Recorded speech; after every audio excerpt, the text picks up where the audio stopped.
Bismillahirrahmanirrahim. Assalamualaikum warahmatullahi wabarakatuh. Alhamdulillahi rabbil alamin. Wabihi nasta'inu ala umuri dunya waddin. Asyhadu an la ilaha illallah wahdahu la syarikalah. Wa asyhadu anna muhammadan abduhu wa rasuluh.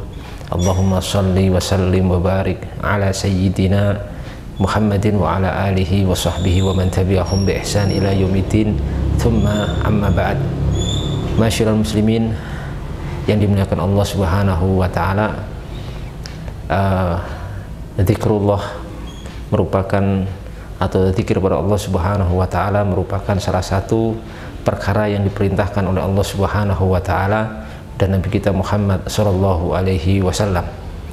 Dalam sebuah ayat Allah Subhanahu wa taala berfirman, "Fadhkurullaha," hendaklah kalian menyebut Allah Subhanahu wa taala, berzikir kepada Allah Subhanahu wa taala dzikran katsira, dengan zikir yang banyak. Dan Nabi kita Muhammad sallallahu alaihi wasallam juga telah mencontohkan kepada kita bahwasanya beliau termasuk seorang yang sangat banyak berzikir kepada Allah Subhanahu wa taala, di mana menurut penuturan Aisyah radhiyallahu ta'ala anha, Nabi sallallahu alaihi wasallam senantiasa mengingat Allah Subhanahu wa taala dalam seluruh keadaan. Dalam sebuah riwayat Aisyah, Sayyidah Aisyah radhiyallahu ta'ala anha menyatakan, kana Nabi sallallahu alaihi wasallam yadhkurullaha ala kulli ahyanihi, bahwasanya beliau sallallahu alaihi wasallam senantiasa mengingat Allah Subhanahu wa taala dalam seluruh kondisi beliau.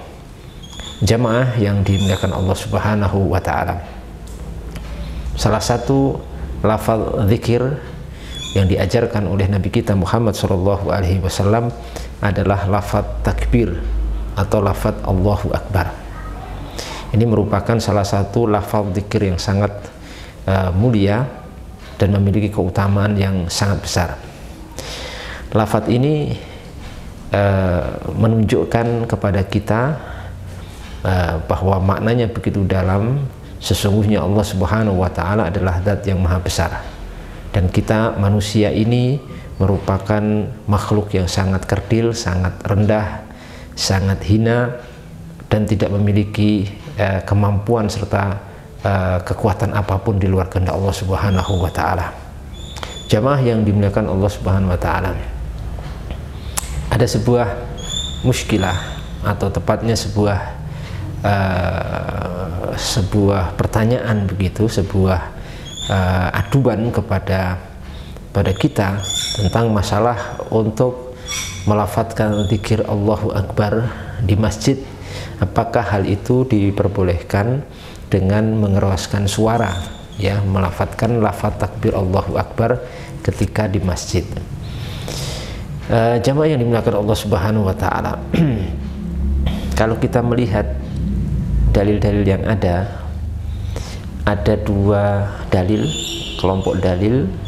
Kelompok pertama adalah kelompok dalil yang seakan-akan memang melarang di masjid itu untuk dikeraskan suara. Artinya kita sebagai seorang muslim itu diberikan pengajaran adab oleh Nabi kita Muhammad sallallahu alaihi wasallam untuk tidak mengeraskan suara di masjid, ya, dengan membuat gaduh masjid.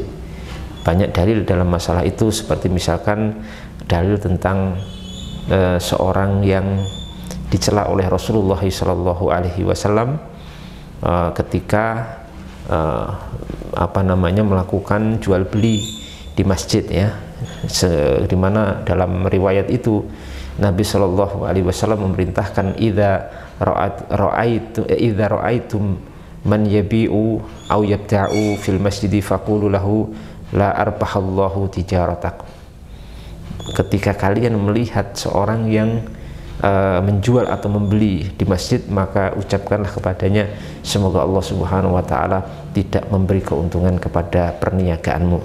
Dalam riwayat lain juga disebutkan akan larangan atau celaan kepada seorang yang mengumumkan barang hilang di masjid, ya, dimana di situ Rasulullah Shallallahu Alaihi Wasallam memerintahkan siapapun yang mendengar orang yang mengumumkan kehilangan di masjid untuk mendoakan, la raddahallahu alaik, ya, fa innal masajida lam tubna lihada, Semoga Allah Subhanahu wa Ta'ala tidak memberikan atau tidak mengembalikan barang kamu yang hilang, karena sesungguhnya masjid itu tidaklah dibangun untuk hal ini. Dan beberapa hadis yang lain yang dimana hadis-hadis ini dan hadis-hadis yang lain ataupun dalil-dalil yang mengatur zikir secara khusus untuk kemudian zikir itu dipelankan ketika dilantunkan kepada Allah Subhanahu wa Ta'ala, ataupun termasuk ada masjid. Dari beberapa hadis yang sudah kita baca tadi, para ulama menyatakan bahwa dimakruhkan untuk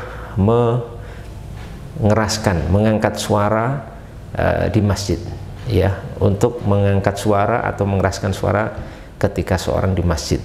Bahkan sebagian ulama menyatakan bahwa hal itu dilarang, kendati pun yang disampaikan atau maudhu ataupun isi dari pembicaraan yang dikeraskan itu adalah berupa ilmu ataupun selainnya.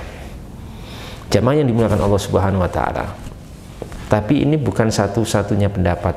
Ada sebagian para ulama seperti Imam Abu Hanifah rahimahullahu ta'ala, kemudian Muhammad bin Maslamah dari bin ashab Malik bin Anas, dari sahabat-sahabat Imam Malik bin Anas, yang menyatakan bahwa hal itu boleh, mengeraskan suara di masjid itu boleh, ya, baik maudhu ataupun isi suara itu adalah pembicaraan itu berupa ilmu ataupun yang lainnya, itu diperbolehkan.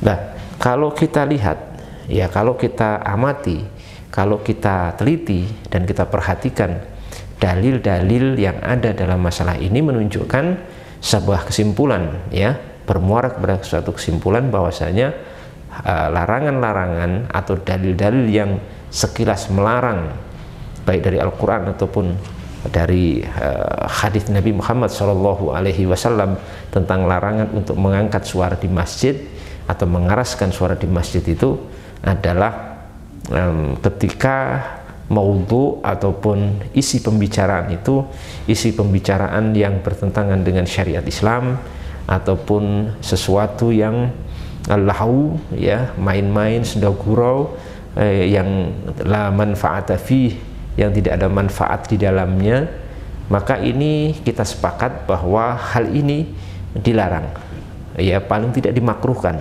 untuk diucapkan di masjid dengan mengangkat suara, ya, seperti ini dilarang. Kita sepakat untuk hal ini itu minimal dimakruhkan. Seperti misalkan seorang bersendau gurau, kemudian seorang itu bermain-main di masjid yang tidak ada manfaatnya, atau mungkin memanggil-manggil suara keras tanpa ada manfaatnya, maka ini dimakruhkan. Adapun mengeraskan suara dalam hal-hal yang memang ada hajat di situ, kemudian ada maslahat di situ, ya, maka kalau kita perhatikan dalil yang ada, justru hal ini diperbolehkan, bahkan sebagiannya dianjurkan, ya. Seperti misalkan tentang masalah adzan, seperti adzan, kemudian iqamat, misalkan ya, adzan, iqamat, kemudian untuk ilmu syar'i dan lain sebagainya, termasuk lafaz takbir, ya. Contohnya begini, lafaz takbir pada adzan, nah, itu kan dikeraskan di masjid, bukan hanya dikeraskan tapi bahkan sangat keras, karena untuk saat ini dikumandangkan dengan bantuan speaker ataupun pengeras suara, jadi suaranya lebih keras lagi. Itu adalah lafaz takbirnya, Allahu Akbar, Allahu Akbar. Di iqamat juga dikeraskan juga, dan itu juga ada lafaz takbirnya. Kemudian misalkan dalam riwayat disebutkan, ya, sebagai bukti bolehnya mengeraskan suara takbir di masjid adalah ketika seorang kemudian ketika sholat. Dalam riwayat Ibnu Abbas radhiyallahu ta'ala disebutkan bahwa, dan riwayatnya di dalam Sahih Bukhari atau bahkan dalam Sahih Bukhari Muslim, bahwasanya Ibnu Abbas radhiyallahu ta'ala anhu menyatakan bahwa beliau tidaklah melihat, mengetahui selesainya sholat Rasulullah SAW kecuali dengan takbir, ya, ma'arifu inqita'a sholati Rasulillahi SAW illa bitakbir, dan aku tidak mengetahui akan selesainya sholat Rasulullah SAW kecuali dengan lafaz apa? Takbir. Ya, dengan lafaz takbir. Di sini suara ini didengar oleh Ibnu Abbas, dan riwayat ini diterangkan para ulama. Ibnu Abbas waktu itu masih kecil sehingga safnya itu di belakang, dan waktu itu sahabat tentu jumlahnya sudah cukup banyak. Berarti Ibnu Abbas itu jauh dari Rasulullah SAW, tapi beliau menuturkan bahwa beliau mengetahui sholat Rasulullah SAW selesai itu justru dengan terdengar sayup-sayup suara takbir Allahu Akbar dari beliau Shallallahu Alaihi Wasallam. Ini menunjukkan bahwa itu dikeraskan. Kalau tidak dikeraskan, bagaimana mungkin Ibnu Abbas yang posisinya di belakang jauh dari Rasulullah terdengar? Ini menunjukkan bahwa beliau mengeraskan suara takbir. Ya, ini jelas itu takbir. Kemudian juga misalkan mengeraskan suara takbir pada istihbab atau dianjurkannya, disunahkannya untuk bertakbir di hari raya Idul Adha dan Idul Fitri. Misalkan di hari raya Idul Adha itu disunahkan untuk melafadzkan takbir, mengeraskan takbir, khususnya bagi imam yang memimpin sholat di belakang sholat fardu pada hari raya dan hari-hari tasyrik. Ya, imam kemudian melantunkan suara takbir, kemudian diikuti oleh jamaah, namanya takbir muqayyad. Ya, takbir muqayyad itu jelas. Juga di hari raya Idul Fitri, salah satu yang dianjurkan bertakbir atau takbiran, dan salah satu tempatnya itu di masjid, karena menurut para ulama seperti Imam Syafi'i itu dianjurkan untuk mengumandangkan takbir itu tidak hanya di satu tempat, tapi juga boleh di masjid, di jalan, di pasar, dan lain sebagainya. Berarti juga dikeraskan di sini, karena itu sebagai syiar. Bagaimana kemudian seorang tidak mengeraskan? Ya, tidak akan menjadi syiar tentunya. Dan masih banyak lagi. Ya, ini menunjukkan jamaah yang dirahmati Allah Subhanahu wa Ta'ala bahwa mengumandangkan takbir, mengeraskan suara takbir di masjid itu bukan perkara yang terlarang, karena itu bagian dari zikir dan ada hajat di situ. Termasuk misalkan yang dibolehkan juga adalah untuk majelis ilmu. Makanya sebagian ulama seperti yang sudah kita sebutkan tadi, Imam Abu Hanifah, kemudian Muhammad bin Maslamah dari sahabat Imam Malik bin Anas rahimallahu taala menyatakan wa ajaza. Ya, di sini saya nukilkan, ya, wa ajaza Abu Hanifah wa Muhammadu ibnu Salamah min ashabi Malikin raf'a sauti fihi bil ilmi wal khusumati wa ghairi dzalika mimma yahtaju ilaihi nasu. Jadi Imam Abu Hanifah dan Muhammad bin Salamah dari sahabat Imam Malik membolehkan untuk mengeraskan suara di dalam masjid bil ilmi, tentang ilmu. Berarti termasuk pengajian-pengajian yang di situ mungkin ada mengangkat suara, dan salah satu suara yang diangkat mungkin di situ masalah takbir, ya. Bil ilmi wal khusumah, bahkan khusumah, bahkan pertikaian yang memang di situ dibutuhkan, ya, boleh di wal khusumah, pertikaian di situ. Atau misalnya orang yang bertikai dan mengajukan qadha, ya, mengajukan keputusan kepada seorang syekh, seorang ustadz, seorang hakim, dan selain daripada itu mimma yahtaju ilaihi nasu, selain itu daripada apa-apa yang dibutuhkan manusia untuk melakukan hal itu. Rafu saut tadi, ya, untuk mengangkat suara atau mengeraskan suara, ya. Dan juga di sini disebutkan, ya, disebutkan oleh Al-Imam Al-Azizi rahimallahu taala, beliau menukil dari seorang syekhnya menyatakan yan bagi alla yukraha raf'u sauti bil mau'idhati fih, ya, seyogianya tidak dimakruhkan untuk mengeraskan suara bil mau'idhati fih, untuk atau tentang masalah mau'idhah, nasihat, ya, nasihat atau pengajaran atau mau'idhah, ya, kepada jamaah kaum muslimin yang ada di masjid. Itulah sih, ada khutbah Jumat, ada kultum, ada mungkin nasihat insidental, ada pengajian-pengajian, majelis-majelis ilmu, ada membaca Al-Quran dan sebagainya. Termasuk kan zikir di situ adalah zikir takbir, yaitu diperbolehkan oleh beliau rahimahullahu taala. Kemudian beliau menyebutkan di sini rahimahullahu taala, beliau mengatakan li'annahu majma'uhum wala budda lahum minhu, karena memang apa namanya, masjid itu termasuk salah satu tempat berkumpulnya mereka, maka wala budda lahum minhu, dan itu memang harus dilakukan bagi mereka. Bagaimana untuk bisa menyampaikan hal itu tanpa dikeraskan suaranya, ya. Jadi itu tuntutan, ya, tuntutan dalam masalah ini. Kemudian di sini para ulama kita juga menyebutkan yang menguatkan hal ini adalah tentang masalah khutbah Jumat dan lain sebagainya, ya. Itu kan tetap dikeraskan juga, dan mungkin juga ada lafaz takbir di situ. Termasuk yang dibolehkan disebutkan di sini, wa kadza jami'u ma yustahabbu fihi raf'u sauti kal adzani wal iqamati wa talbiyati wa sholati ala nabi sallallahu alaihi wasallam wa takbiri fil id. Perhatikan, ya.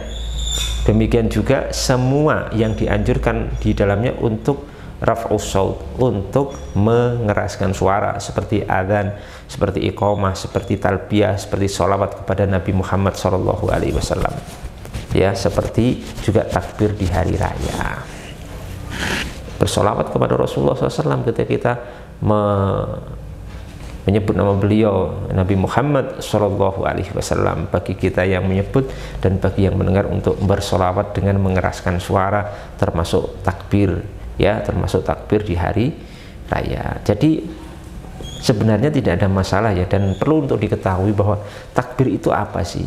Bahwa takbir sudah kita jelaskan tadi maknanya Allahu Akbar, dan sedikit maknanya sudah kita jabarkan, bahwa zikir takbir itu satu zikir yang biasa dilafadzkan dalam kondisi seorang mendapatkan, melihat, mendengar, ya, kejadian-kejadian besar, kejadian-kejadian agung, kejadian-kejadian yang luar biasa, yang membahagiakan, kenikmatan besar, dan yang semakna dengan itu. Kemudian dilafadzkanlah lafadz takbir itu sebagai bentuk di situ adalah seorang takjub, ya, bentuk takjub kepada apa yang sudah Allah berikan kepadanya, ya, Allah sudah kasihkan kepadanya, ya.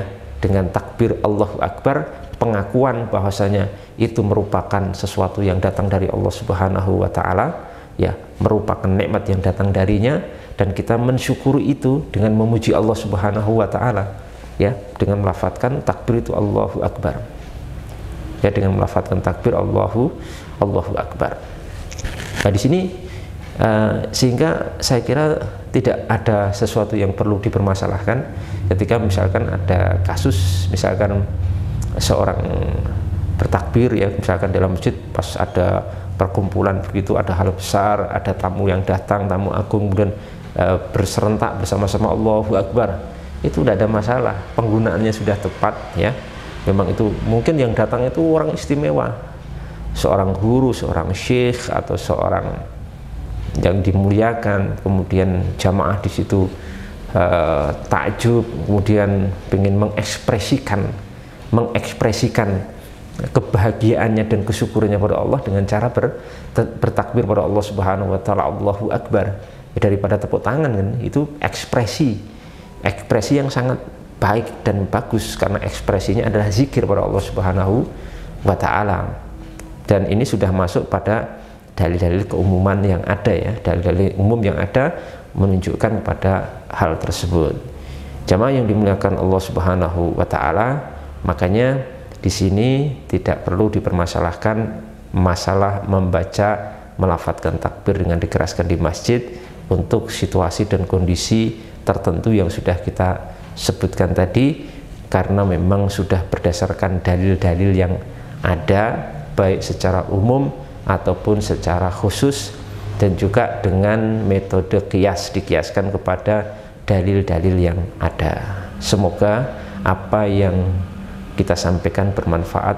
Assalamualaikum warahmatullahi wabarakatuh.